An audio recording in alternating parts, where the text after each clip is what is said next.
I think I'll start because Divya, who's the organizer, says because of the rain and other things, we should try and wind up by 5:15. I can't promise 5:15, but I do promise 5:30. Okay, so the thing is because it might take a little long, but I can cut it short. This lecture is really based on my research work. The development of the temple architecture under Vijayanagar Nayakas, looking at three aspects, the Vimana, the Gopuras, and the Mandapas. The Vijayanagar, to give a little background of those who don't know the Vijayanagar Empire, the Vijayanagar Empire rose in the mid-14th century in the lower Deccan as a result of a successful revolt against the Delhi Sultans, who had conquered much of peninsular India in the first half of the 14th century. For nearly 200 years, the Vijayanagar rulers ruled from the capital city of Hampi over a fairly vast empire or kingdom, you can call it, extending over much of southern India, that is, large parts of Karnataka, Andhra, Telangana, practically the whole of Tamil Nadu. And there were three dynasties, Sangama, 1336 to 1485, Saluva, 1485 to 1505, Tuluva, 1505 to 1565, who ruled from Hampi. In 1565, Vijayanagar suffered a serious defeat at the hands of the allied Deccan sultanates in the Battle of Talikota, and the empire gradually disintegrated. Firstly, they lost the capital city, they moved further south to Penagonda, then Chandragiri, Vellore, and their feudatories, the Nayaks, or lords, asserted their independence, founded independent kingdoms, Jinji, Tanjavur, Madurai in the Tamil zone, and in Ikkeri, Keladi, Bangalore and Mysore in the Kannada zone. Now, these successor states of Vijayanagar, especially those of Tamil Nadu, continued many of the artistic and cultural trends set in motion by Vijayanagar. So the lecture focuses on the development of temple architecture under Vijayanagar and its successors. When we study about the Dravida style of temple architecture, even earlier also they said development under the Pallavas, the Cholas, the Pandyas. Well, Pallavas, Cholas, Pandyas and Tamil Nadu. Then Vijayanagar. Vijayanagar is nowhere in Tamil Nadu. And then the Nayakas. Nayakas, it is mainly the Tamil Nayakas. So how does Vijayanagar come into this picture of the evolution of South Indian temple architecture? Well, that is what I'm going to really explain. But Vijayanagar didn't simply borrow, it created something new. And that something new is very important in my opinion. Vijayanagar, borrowing from the earlier architectural styles of South India, created something new which continued and was developed further by the Nayaks, and which became the standard South Indian temple architecture. Not Tamil temple architecture, but South Indian temple architecture that continues till modern times. And Vijayanagar Nayaka temple architecture marks the climax of the South Indian temple architecture. Now, when we come to Hampi itself, or this whole period, the religious architecture of Vijayanagar and Nayaka periods reveals an increased scale of building activity during this entire era and a fair degree of unity of architectural and sculptural expression over a very large area covering much of southern India. Almost every temple of any importance in southern India was enlarged in the 16th and 17th centuries. Many of these additions were financed by the king or those in his service. South Indian temples of the Vijayanagar period were built in a more or less uniform style throughout the empire, except in the peripheral areas of the Kannara coast. Here it continued with a tradition more suited to this area of dense rainfall.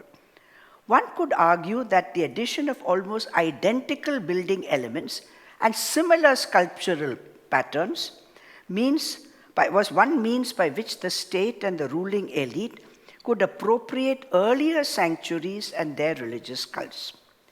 The impressive scale of pillared halls and towering gopuras proclaimed the resources and power of the state.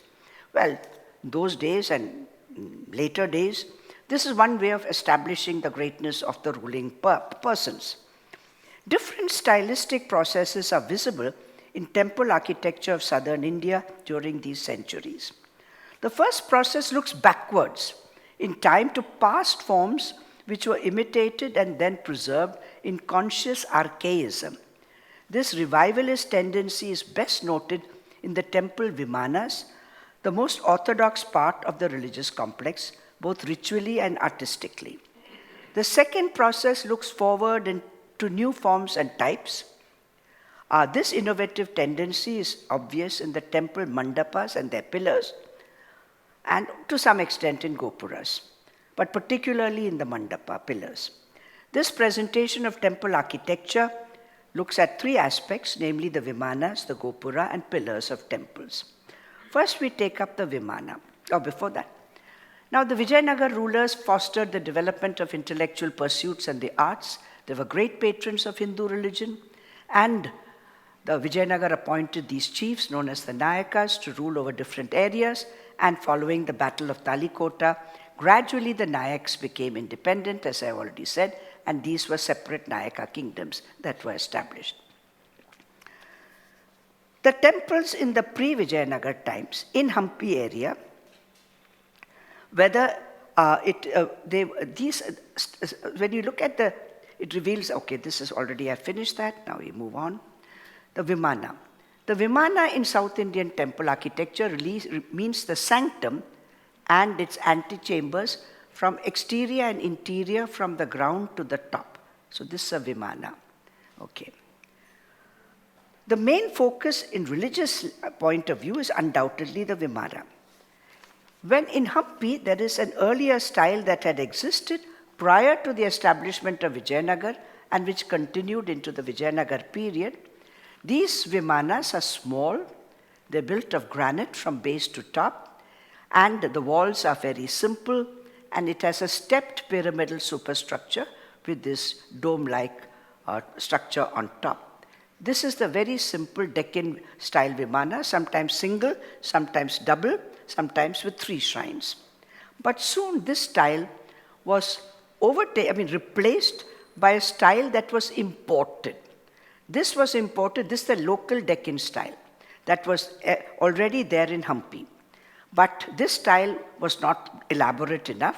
The Vijayanagar elites borrowed the Tamil style of building, and this is probably the earliest temple in the Tamil style. Now we move on to Tamil Nadu, what had developed there. The Tamil style of temple architecture had developed the structural temples under the Pallavas. The earliest is the Shore temple. Here this is at Mahabalipuram. This is the earliest structural temple that survives. And here from base to top it is of stone.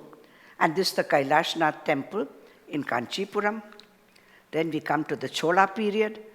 The early Chola temples are small, whether it's the Nageshwar at Kumbakonam or the Brahmapurishwar at Pulamangai. These are 9th, 10th centuries.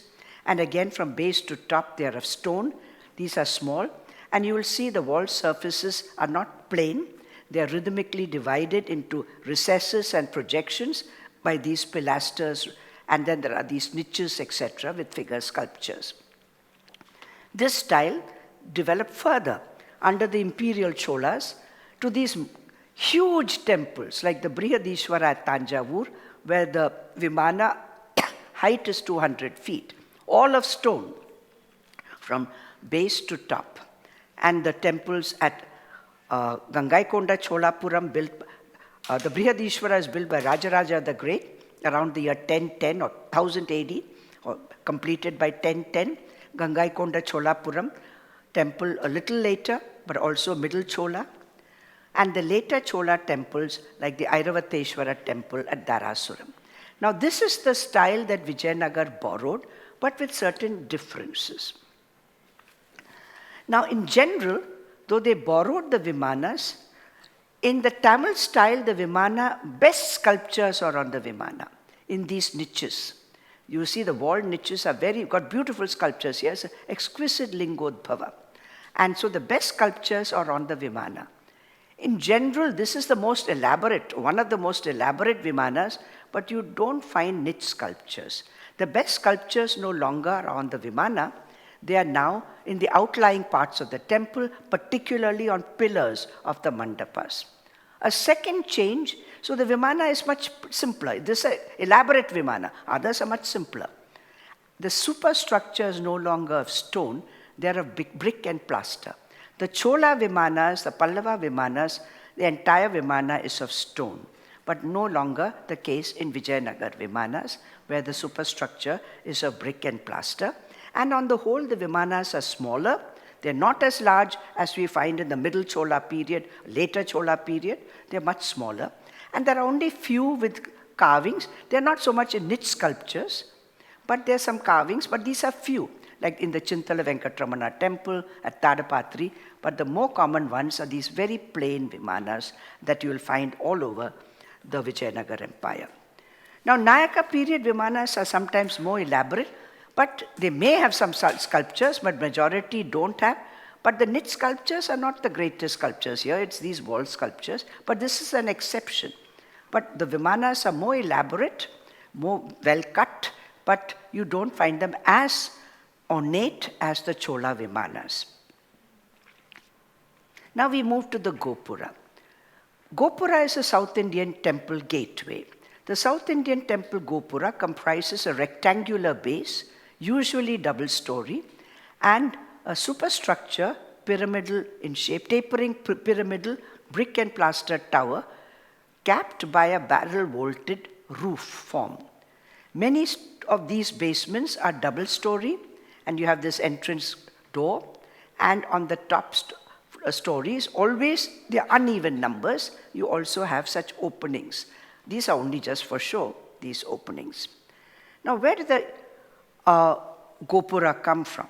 In Pallava temples, there are no Gopuras, but we have something like a barrel-vaulted entrance rooftop. This is the Pallava Shore temple. There's no Gopura in this temple, nor in the Kailashnath temple, but we do have on the 4 cardinal points a shrine-like structure which has this barrel-vaulted roof form. So which is the earliest Gopura in South India? Probably it is of 10 AD in the Brihadishwara temple. We have 2 Gopuras, the inner and the outer. And here you see the inner is smaller, outer is larger. This is the pattern that is set in all Gopura temple, architecture. The inner ones are smaller, the outer ones are larger. But compared to later Gopuras, this Brihadishwara Gopuras are rather squat. But already by the late Chola Pandya period, Gopuras began to appear in all the temples. This is the base of a Gopura. The superstructure has collapsed at Gangaikonda Cholapuram. We also have at Dharasuram. And by little later still, by the 12th, 13th century, we have quite large Gopura, 7-story Gopura. This is at Chidambaram. These are Gopuras, pre-Vijayanagar Gopuras. So basically the Gopuras had developed, but these are, and they're quite elaborate. This is one of the largest pre-Vijayanagar Gopuras, the Sundara Pandya Gopura, Jambukeshwar in Srirangam Island. And it's a very beautiful Gopura, large Gopura. But, and they're also quite ornate. However, after 1350, there is no Gopura built at all. These Gopuras are all in Tamil Nadu, and mainly in central Tamil Nadu, in what is Chola land, the Kaveri basin. We don't find Gopuras in other parts of South India.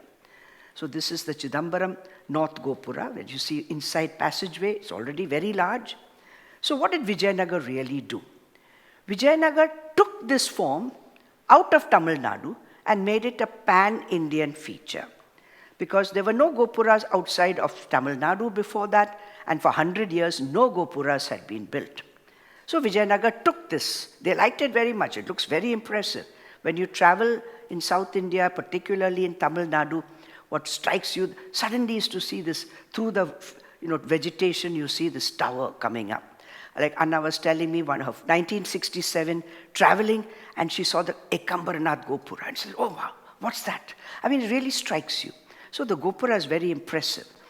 So Vijayanagar must have been the rulers who went there, because already the second king, Bukka, sent an army to conquer Tamil Nadu, and the elites must have been very impressed, so they brought the Gopura gradually into the capital. Vijayanagar introduced some new elements, and that is, at the entrance we have this figure.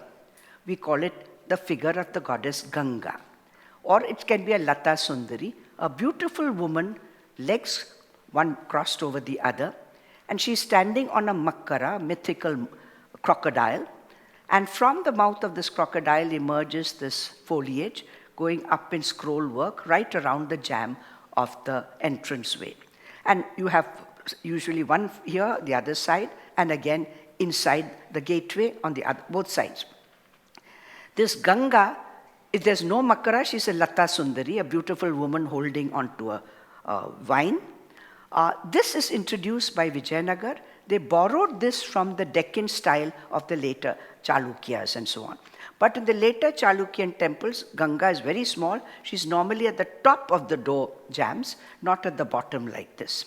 So this is something introduced by Vijayanagar. The early temples at Hampi do not have gopuras. This is the 14th century.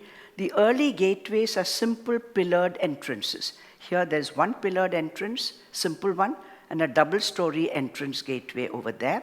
You'll find such gateways not only in temples, but along the city, along the highways, etc. You have these types of gateways, simple pillared gateways. The Gopura was introduced only in the 15th century. Even in the Ramachandra temple, which is the first temple with a Tamil-style Vimana, there's no Gopura.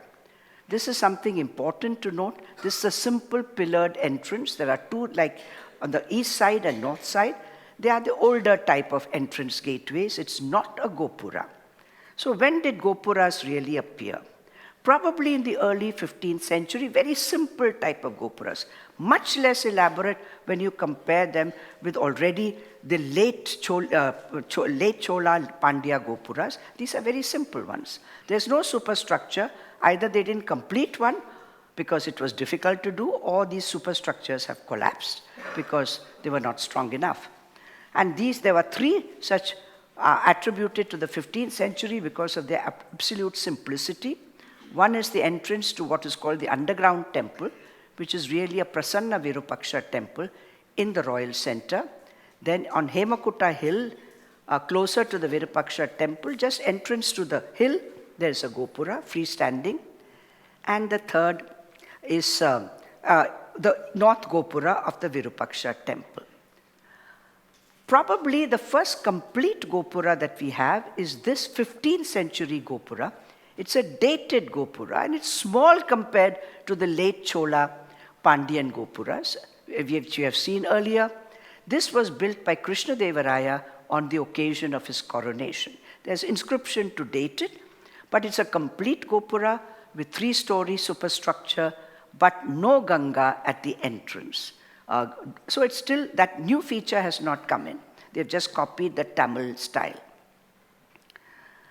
The figure of Ganga probably appears for the first time a few years later in the 2 Gopuras built by the queens of Krishnadevaraya to the Vithala temple. They donated these Gopuras in 1513, and this is from the Ganga, from the east Gopura of the Vithala temple. So Ganga probably is there from the early 16th century onwards. And then we find it in practically all the Gopuras. Krishna temple, built by Krishnadevaraya in 1515. The outer enclosure has simple style gateways. This one was dismantled, but there's one here and one here. And the inner enclosures have Gopuras. The east one is the most elaborate, but the east Gopura the superstructure has collapsed. But it has a porch-like entrance. It's more elaborate. The superstructure, only a part of it survives. But what is interesting are the stucco figures on the superstructure, because such stucco figures appear in later Vijayanagar Nayaka Gopuras. Each tier has a large number of such stucco figures which are vividly painted. This probably is a war scene representing a campaign of Krishnadevaraya when he conquered the hill fort of Udaygiri. So the Ganga in the Krishna temple main Gopura.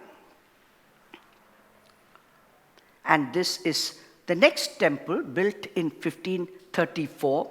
It's a temple to the god of Tirumalai Tirupati, Tiruvengalanatha or Venkateshwara. Here, the outer enclosure has one Gopura, inner enclosure has 3 Gopuras. So now Gopura is a standard part of the temples in Hampi.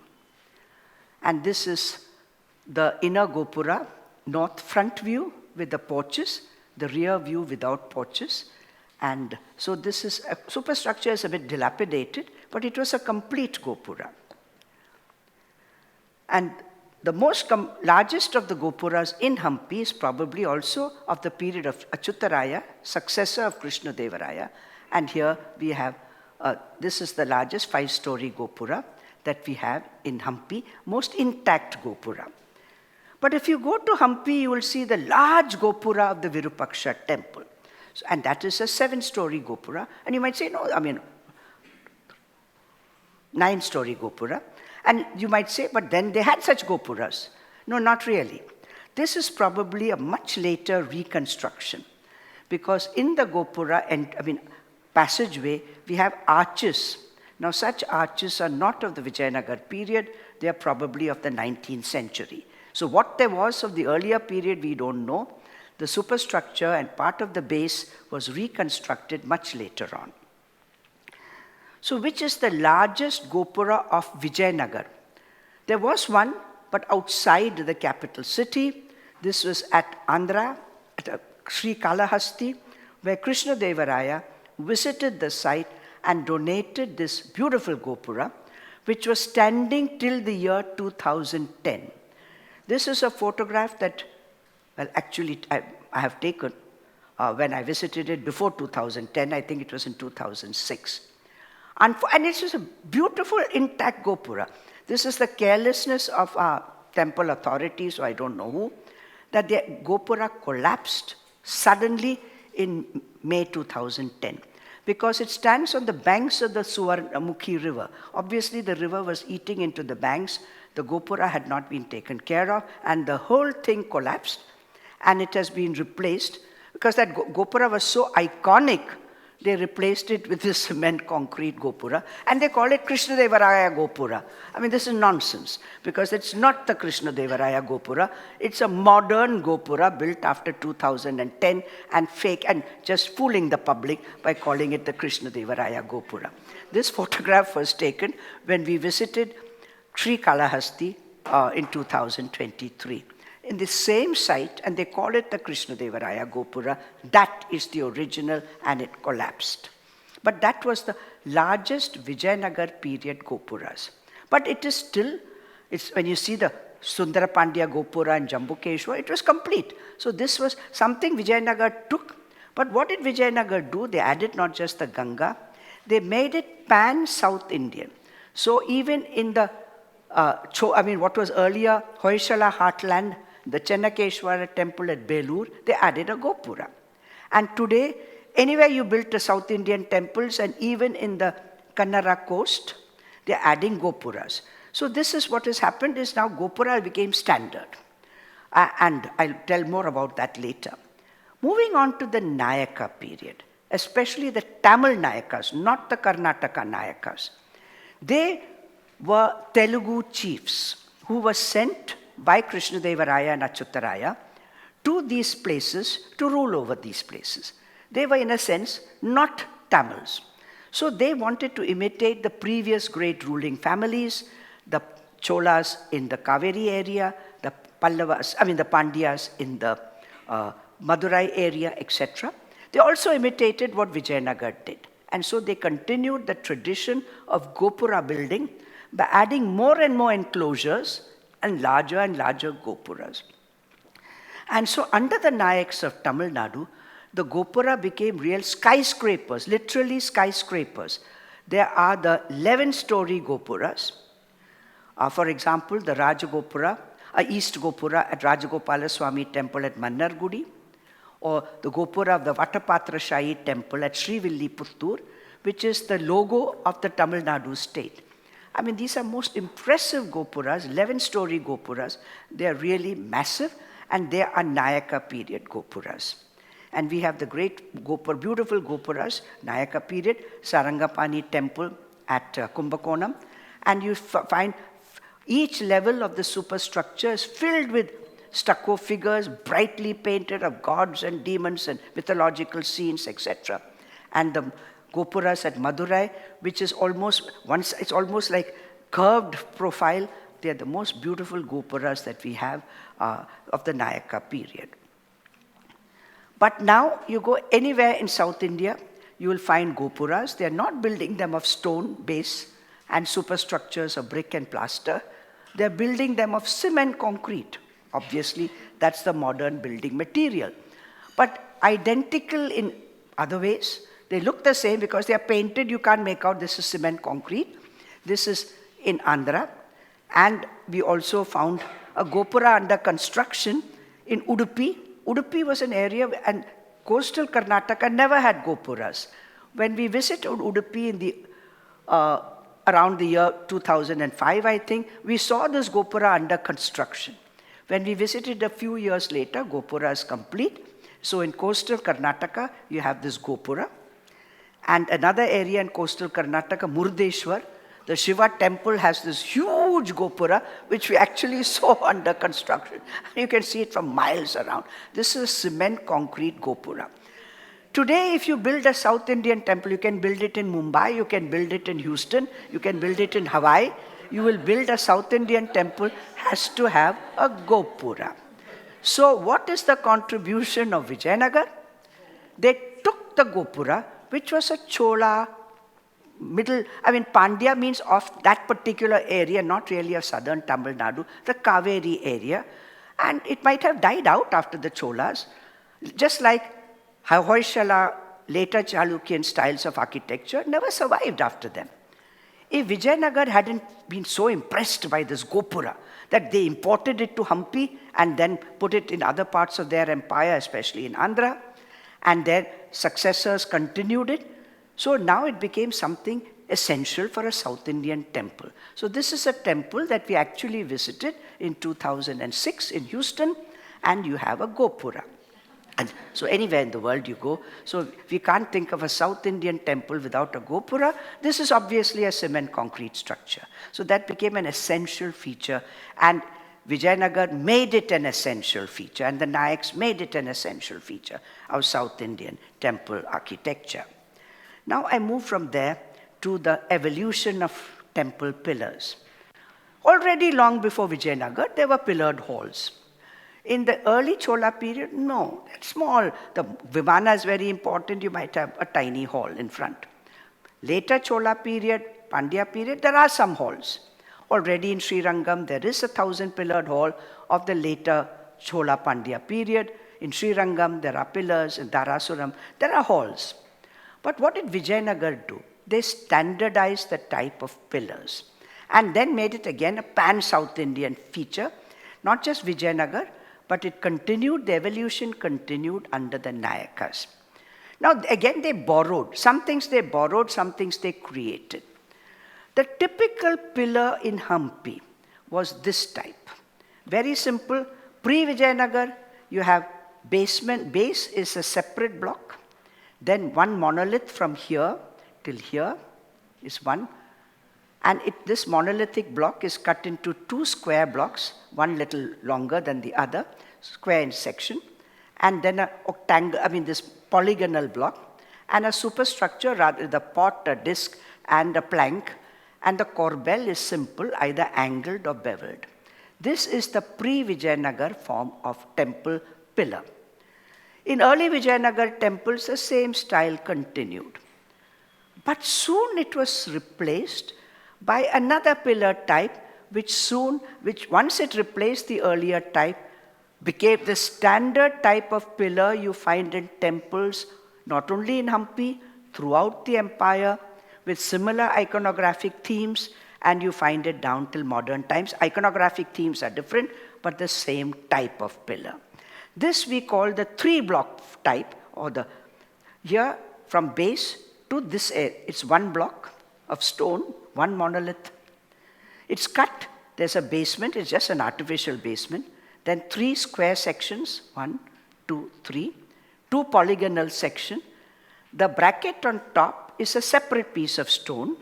And it's a different, the corbel ends like a bud. It's called the Pushpa Podikai, ends like a lotus bud. And on that rest the beams, which support the roof, of course, and the ceiling and so on. So pillars are basically supporting the beams which support the ceiling on the roof. That's the purpose of having a pillar. It's an architectural need. But why did Vijayanagar like this form?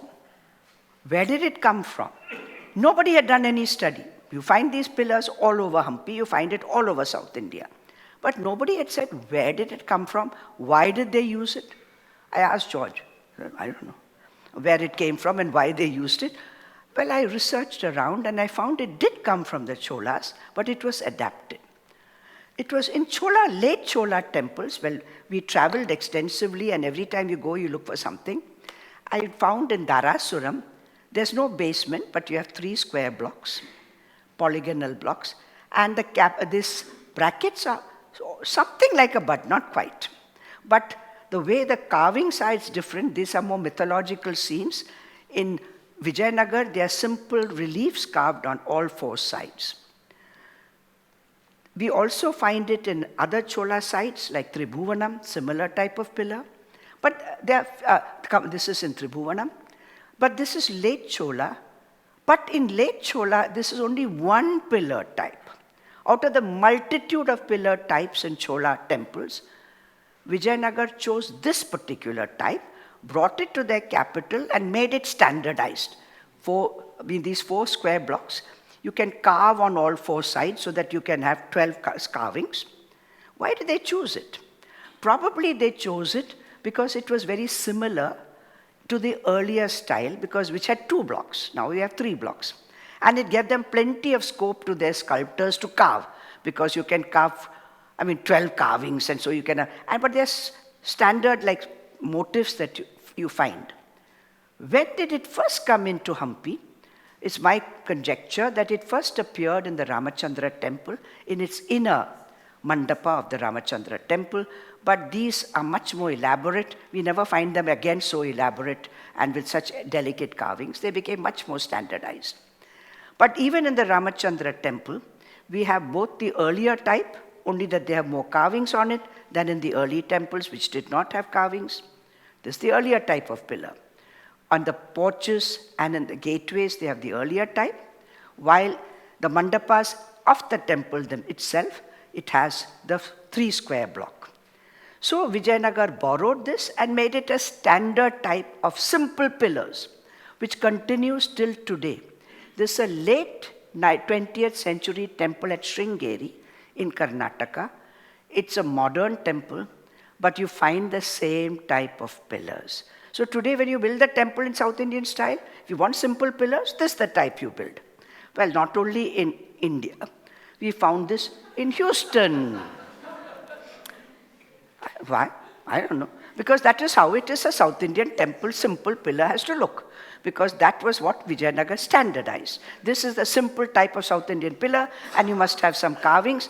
The carvings in Vijayanagar Nayaka period formed a certain pattern. You'll find the same pattern. I got fed up of a pillar on the south face has Ganapati, on this face has this. It's random. There's no particular reason why they carved all this. It was almost like a factory producing pillars. You go and order some, and you take it and you put it up. Okay, but they have got some carvings on it.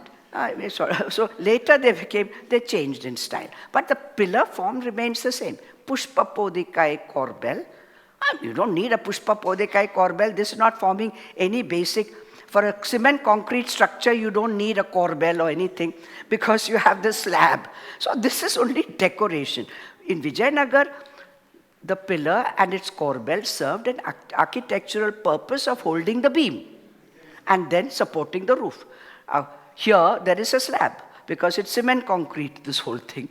But you still have the standard type of pillar. So that's what Vijayanagar did. But did they have only these pillars? No. Now Vijayanagar was more inventive. they invented some other types of pillars. This probably the first innovations came in this great hall added to the Virupaksha temple in Hampi by the same great king Krishnadevaraya. Krishnadevaraya was a super self-advertiser. Well, he didn't do anything without telling the world he did it. Well, we know other politicians also who need to do it. So that is, I mean, you do good deeds and nobody knows, okay, you'll get your reward in heaven. But here, kings want to be known, and he was brilliant at that. So in Hampi, I mean, he has not got one inscription to tell you that. He has got two, because suppose you miss one, you see the other one. Or better still, suppose one gets taken out, then the other is still standing. So as you enter the Virupaksha temple, there's one big slab which says, on the occasion of his coronation, 1509-10, because the Hindu calendar, and when you translate it, we don't know, they celebrated his 500th anniversary in 2010. He said he donated the outer Gopura, but it's not the present outer Gopura. He did something to it. He donated the inner Gopura, and he built the Maharanga Mandap. That is what he gave. So it's all written over here. Well, here he wrote it in Sanskrit and Kannada. If you go to Tirupati, people have different languages come there. Most of Krishnadevaraya's inscriptions are in Telugu, Tamil and Kannada, okay? So you can read it in any language you wanted, if you could read it in those days, and you know what the great king had done. He was a great, I mean, he gave huge benefactions, but he certainly wanted everybody to know that he had given these benefactions. But there was something very innovative in this hall. There are two new pillar types, based on the three-column type. One is the pillar with colonnettes attached to it. So it's one monolith, but with a central block with these colonnettes carved out, and then with some prancing monsters. The prancing monsters, or yalis, they normally line open spaces or entrances, or open spaces within where you go in procession. These type of pillars also face open spaces outwards mostly, sometimes inwards. They're not in the center, but they face outwards or inwards into open spaces. So you have these yali pillars and the colonnette type pillars. So this is the colonnette type pillar. You have the simple 3 square block type with these attached colonnettes, which appear in the Virupaksha temple. And this yali type, this is the inner passage in this great hall. Now please note that these are not just for decoration, they are decorative, but they serve an architectural purpose, because if you just carve a huge block of stone and put it there, it look very ugly. So you have the 3 blocks, and then you have this monster. So it's actually a large mass of stone, so you can support double set of these brackets, and they can support a much bigger beam, and so the bigger beams across can support much bigger cross beams, and so you can have a wider open space. So it really serves an architectural purpose for wider open spaces, which we do not have in mandapas of the earlier period. In Vijayanagar, you have a few Chola examples, but here this serves an architectural purpose as well as a very decorative purpose. So 2 new pillar types from the time of Krishnadevaraya in the early 16th century. There's another type that appears, but where did it come from before that? Again, I went back to the Chola territory to say, where did these Yali characters come from? Well, again, the idea is there in a very basic form in Chola temple architecture. Here you have this Chola pillar from the Dharasuram. There are many types of pillars, so you have one variety with these seated, some monstrous. It's not exactly a lion, it's not an elephant, it's a monstrous creature. But they're squatting. And in the Pallavas, where you have the prancing lions. So this forms the idea. But Vijayanagar took it and made them into yalis that really pounce outwards. And here, this is the only exception where you have a standing yali, but here the pillars on his head. This is from Tribhuvanam, late Chola. So something that they borrowed. But then they made it a standard type. Again, you will find it all over South India. and you will find it. I found it in Houston also, Yalis. And again, I was interested. They are the simple colonnade type, I mean the 3 square blocks, and a few Yali pillars, because well, you have to have them because that is there in South Indian pillars. So this is made out of cement concrete. Some Yalis also are put there. Well, there is some other type that appeared, these pillars with prancing horses. They really look great. I mean, they're a pillar, but you have these horses emerging from it with warriors and so on. And of course, it's this basic 3 square block, but with these horses. In Hampi itself, there are only 2 structures with this type of pillar, and they are fairly small. Then you have another type with Yalis, and then you have a figure sculpture, and the last type is of portrait sculpture. The portrait sculpture you do not find in Vijayanagar at all. You have the colonnade type, you have the Yali type of pillar, you have the beginnings of the figure sculpture pillars, but not the full portrait pillars with life-size portraits. As far as the horse pillars are concerned, only in 2 monuments of the late Vijayanagar period, both near the Vithala temple. This is the entrance to the Vithala temple tank. This is a mandapa of a shrine on the Vithala temple chariot street, where you have Yali pillars and horse pillars. Only 2 monuments with horse pillars. But in Nayaka period, we have that. As far as, again, this is the Vithala temple, the front mandapa, you have Yali pillars, colonnade pillars, and also only temple in Hampi with figure sculptures, only temple. But they are rather small. Here is a beautiful Kaliya Mardana Krishna facing outwards. Here is a musician, male. There are a pair of these musicians. There are actually 4, only 3 survive. There's also one female dancer. You can't see her properly because there is one block. I mean, they put some conservation in front of her. But when we move to Nayaka period, you have very large figure sculptures, much larger than life size. Now these, you can see that. When you have, well, that is Purnima Sri Krishna and her cousin Jyoti, with whom we travel. And look at how large these figure sculptures are. This is in Madurai, and that is at Tirumayam. In Nayaka period, we have these portraits, which we don't find in Vijayanagar really. These are actually donors with their wives and family and all sorts of people.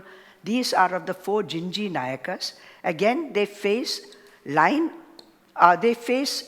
either into processional passages, they face outwards at entrances, and I will be talking more about it when I do sculpture. Crispin Brandfoot, who has done a lot of work on these portraits, said they actually represent human beings, donors of different types. In the Nayaka period, you find very little of actual inscriptions of donations. These donors replace what was earlier inscriptions. The people of those times could identify who the person was. But all these donors, they stand in the same, they stand erect with their hands joined in adoration. And he says that it, first of all, is proclaiming to the public their donation, but they're also paying obeisance to the gods. Now, why gods here? They're not facing the murtis, but the gods were brought in procession, the Utsav murtis, and when they are brought in procession, if you have seen the temple processions, they're brought on these palanquins at a certain height. The god would be, or the goddess would be, at the eye level with these donors. So the viewers see this relationship between the donor and the god, and the donor is having darshan of God, but God is also giving his blessing. The deity is giving blessing to these donors. And we find donors not only of royalty and elites, but even of religious men. They can be actually identified. In the Pudu Mandapa at Madurai, we have 10 such pillar sculptures, and these are the 10 Madurai Nayaks up to Tirumalai Nayak. This pot-bellied gentleman is Tirumalai Nayak, and his portrait appears in many places with one of his wives, and you can actually identify Tirumalai Nayak, his pot-belly, and his type of turban he wears, and also his particular type of jewelry, and he has like a beautiful ornament piece of pearls, etc. This is Tirumalai Nayak. Now, we have the Yali pillars in Vijayanagar, but in the Nayaka period, these Yalis become practically three-dimensional. And they're almost as though they're free from the pillar. They're prancing outwards. They're much larger. And they're really very, very vigorous and like very dramatic figures as compared to the Vijayanagar period. And the horse pillars also, you have all these warriors and creatures below and all these. They are enormous. This is 9 feet in height, this horse pillar at Sri Rangam. And these donors, I mean, so here we have this, again, huge. You can see the human being against these figure sculptures. And the donor sculptures, they are larger, life-size or even larger than life-size. Well, with that, I end. I try to go through quickly to give you an overview of the evolution of the Vimana, the Gopura, and the temple pillars. And we find Vijayanagar created many new things, which also became then standardized throughout South India and outside South India in the South Indian temples. Though we don't find such donor figures, etc. anymore, that ended with the Nayaka period. No, it continued. I found some later even wearing suit and carved on pillars, but after that you don't find. After Tondaimans, I think they were, but then you don't find them anymore. Okay, so with that I end the lecture. If you have any questions, otherwise we finish with 5. Yes, certainly. Yeah, because I told her I'll try and finish. Yes, you have a question, yes.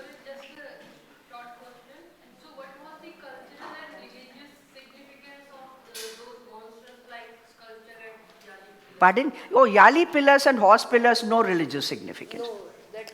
No, only the donor figures, yes, there is a religious significance because they are really, they are getting publicity, but they're also showing the devotion of this royal family to this particular deity, because you have the 4 Jinji Nayakas, you have the 10 Madurai Nayakas, etc.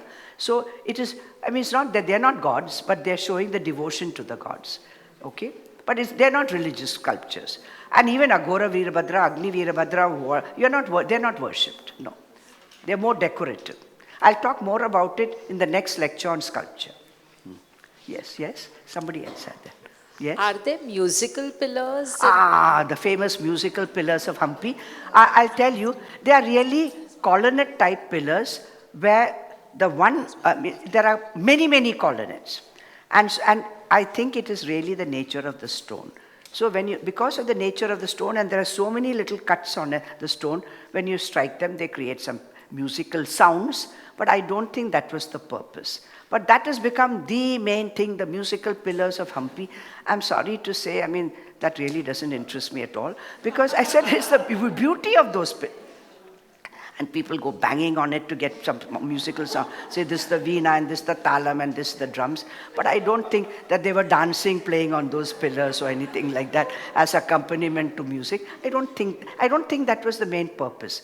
But unfortunately, that has become the great attraction. Okay? But they are very beautiful pillars. And they are not only in Hampi. You have other temples. For example, Tirunelveli, the Nelayapar temple, the entrance to that temple, that pillar colonnades is huge. It's like that.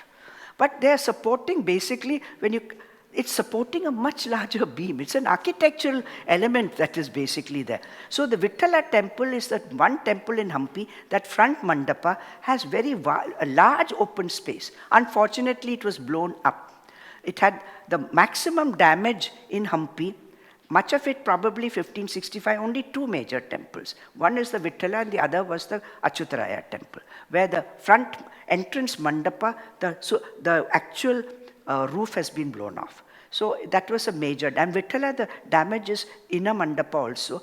If you go today, you'll find the roof is there.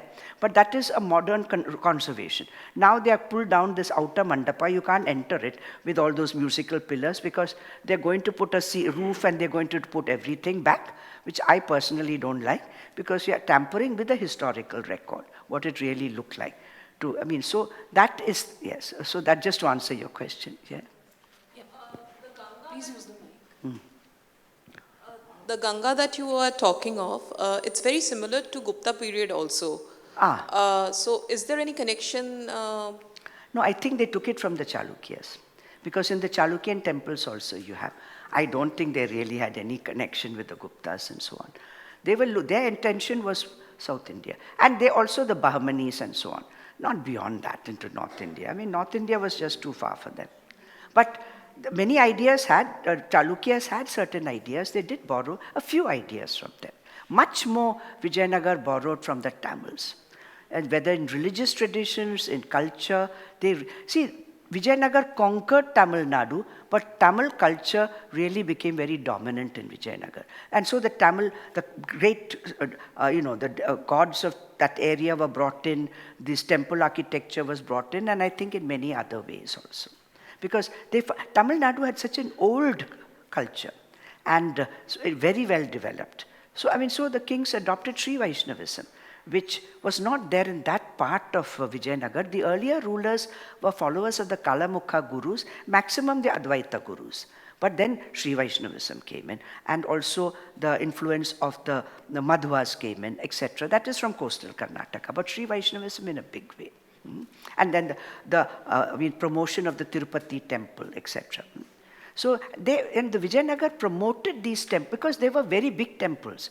So this was wherever, after Krishnadeva-Raya, after every step of his war against Kalinga, every 5 stages of his Kalinga war, he went on a tour to different great temples and right through South India at the end of the war, giving donations right, left and center all over. And to all the great temples.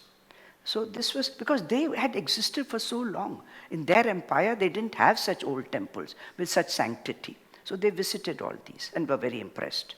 Right from the time of Bukka, when his son Kumara Kampana conquered Tamil Nadu and liberated Madurai from the Sultan who had been ruling there and so on.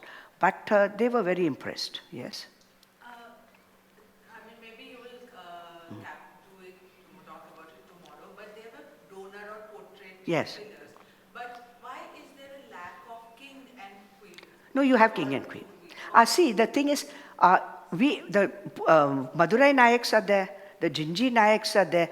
In the Vijayanagar period, they had not yet come to there are 1 or 2 of little Krishnadeva-Rayas and all that, very small ones. But the first portrait sculpture really that we find as portrait sculpture, but not in pillars, is that of Krishnadeva-Raya and his 2 queens in the great temple at Tirumalai. Unfortunately, very difficult to access it because the hordes going there, crowds going there. But as you enter the Gopura, there's only one Gopura of the hill temple, Tirumalai Venkateshwara temple. If you look, you're rushing for darshan, you may not look at them. But on either side of the entrance, as you enter, one side is Krishnadeva-Raya and his 2 queens in the same pose. I'll talk about it tomorrow. In adoration. Other side, Achyutaraya and his queen. And then you have Venkata the 2 and his queen, and so on. So this is also portraiture of the Vijayanagar rulers, but not on pillars. We have none like this. But I'll show you a small Krishnadeva-Raya tomorrow. Yes? Do the Yalis first appear iconographically in the Vijayanagara Empire? No. Yalis are there very ancient time. Okay. But as these pillars with these prancing out to frighten you sort of thing. Okay. Yeah, that appears. I don't know why they look very grand and very dynamic. You go there. So Yalis are there, they're old, very old motif. But they appear in this pillar form I'm talking about. Yes? Madam, how do you distinguish Belur and Halibut style against the... Completely different. Halibut and Belur, first of all, here all this is... See, Vijayanagar took the Tamil form because firstly it is granite and the local temples also of granite. Tamil temples are of granite. The local stone is granite. Halibut, Belur, etc. is of schist. That is not the local stone. The Hoysala is built of schist, the later Chalukya is built of schist. So if you find any schist material in Hampi, they are pieces brought in from later Chalukya temples. They're schist you can carve very delicately.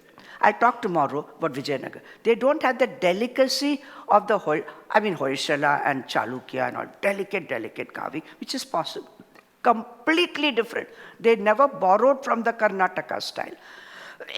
That is what is interesting. It is in Karnataka, but they borrowed the Tamil style. So, yes. Ma'am, you said the Kalahasti was the largest Gopuram in the Vijayanagara period. Which one? The Kalahasti. Vijayanagar. What about the North Gopura of Chidambaram, ma'am? Not the same I'm saying Vijayanagar period? Vijayanagar period. Okay. Those Raya Gopuras are equally big. But they're not Vijayanagar. They are built in, they are Chola Gopuras, late Chola, Pandya Gopuras. No, you mean the four Gopuras. They're not Vijay. There is, I'll tell you, the North Gopura, I'll tell you. The basement of all four Gopuras of Chidambaram are of the late Chola Pandya, what they call late Pandya. In other words, it's 1100 to 1350. The superstructure, see, when we say the basement is but the superstructure they believe was built by Krishnadevaraya, and there is a sculpture stone in that Gopura, they say is Krishnadevaraya. But that's only the superstructure, basement existed. See, when they built, sometimes people built a Gopura base, they never finished it. The great Srirangam, today the tallest Gopura in India is the Srirangam South Gopura, outer Gopura. It's enormous. It had only a basement. It was completed in the late 20th century by one of the great Matha heads over there. So, I mean, so a Gopura doesn't mean it's not, didn't have the superstructure. The basement already, it's a gateway. So that was a Chidambaram North gateway, correct. That was only the superstructure was added, correct. What you're saying is correct. And they look the same as the other four, correct, madam. Yes. Just a quick question. Some of the gopuras you see are stone and some are painted. So is there a difference? No, that is all now. See, the basement originally always stone. Because you can't, brick and plaster can't take that type of weight. So you have to have the basement of stone till the modern concrete gopuras, okay? But superstructure is to take that. I mean, the Brihadishwara temple, Gangaikonda Cholapuram temple, Dharasuram temple, the entire superstructure is stone. That's an engineering marvel. To think that at that time they could do it. And then that just the top stone in the of the Rajaraja Gop, I mean the great structure, Brihadishwara temple is 80 tons, and how they raised it there. That's an engineering marvel. All Gopuras, even early Gopuras, superstructure is a brick and plaster. Modern, it's of concrete. You don't need stone. Concrete you can build at any height. Okay, like that Murdeshwar Gopura, which is towering up. It's cement concrete. We saw it being built. I mean, it was only, like when we build cement, I mean, you don't fill in with the brick inside. So we saw this, like one skeleton standing, with just the columns going up skyward. And a few years later, then it was complete. And they tell you the year it was completed, okay? So now it is entirely concrete. They paint it, you can paint it anything. You can paint the others also, because you can, it's not good to paint stone, but if you paint it, it will look like that. Okay, so thank you. So tomorrow, anyway, some of this will repeat in the talk on sculpture, okay?